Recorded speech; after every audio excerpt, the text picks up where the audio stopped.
Bonjour tout le monde. On continue dans la correction de l'exercice 2 qui sera noté 5 points de l'examen du baccalauréat session 2022 épreuve physique de la session principale section mathématiques. واليوم باش نعملوا l'onde mécanique. Alors vous voyez là, on a le dispositif de la figure 5, une réglette celle-ci mince qui sera notée R entraînée par un vibreur de fréquence N réglable perturbe perpendiculairement la surface libre d'une nappe d'eau contenue dans une cuve rectangulaire et horizontale. Cette perturbation périodique donne naissance à une onde sinusoïdale d'amplitude A égale à 2 mm et de fréquence N qui se propage à la surface de l'eau avec une célérité V. Au repos, le bord inférieur de la réglette, celui-ci, voilà, le bord à l'intérieur, affleure la surface libre de la nappe d'eau. La réglette débute son mouvement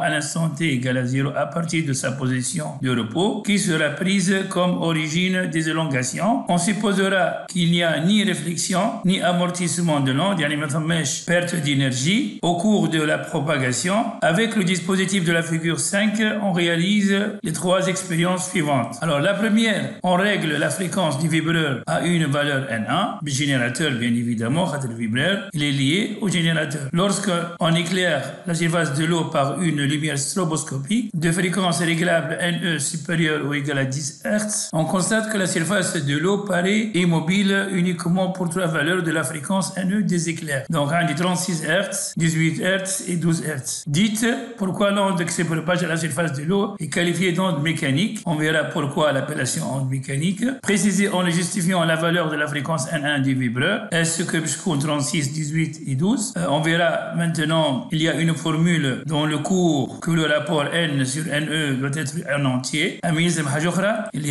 Il faut se rappeler que la persistance de l'œil, ça fait 20 images par seconde. Donc on verra maintenant avec cette donnée, est-ce que c'est 36 ou bien 18 ou 12. L'étudiant, il m'y arrache donner rien, réponse. Donc toujours, on doit avoir cette donnée dans la tête. C'est que la persistance de l'œil, c'est 20 images par seconde. Narjou donc la deuxième question, préciser en justifiant la valeur de la fréquence N1 du vibreur, décrire l'aspect de la surface de l'eau lorsque la fréquence des éclairs est réglée à une valeur NE 17,5. Est-ce que les ondelettes à l'imine ou bien à l'issar? Donc ce sont des questions vraiment du cours. Alors, l'expérience 2, la fréquence N du vibreur est maintenant réglée à N2 égale à 25 Hz. La figure 6 correspond à une photo de la surface de l'eau à l'instant TA. On donne la figure 7 une coupe de cette surface, très importante cette coupe, par un plan vertical à la réglette et passant par haut. Voilà, donc ça c'est le schéma. Donc je la perpendiculaire, donc on va trouver dans les X donc ce schéma. Voilà, vous voyez qu'en haut on a des dérivés négatifs ici par rapport à X.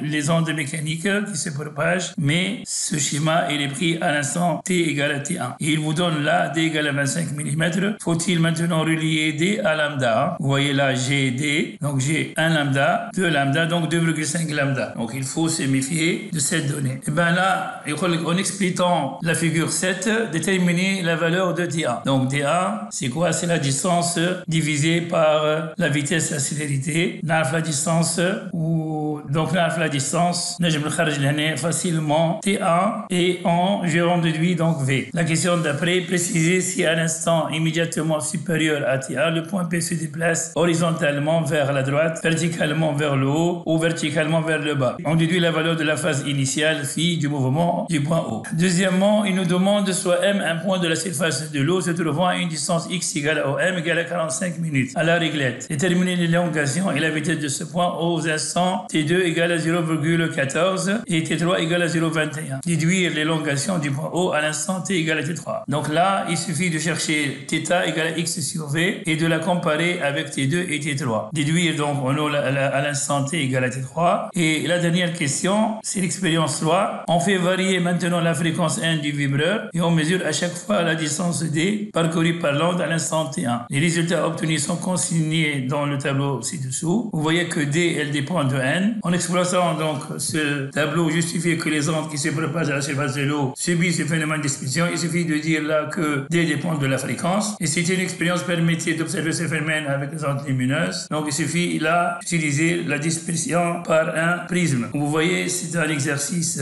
classique. On a essayé d'analyser à peu près l'énoncé. Inch'Allah, notre câble fait une correction de cet exercice dans la vidéo qui viendra prochainement. Merci pour votre attention.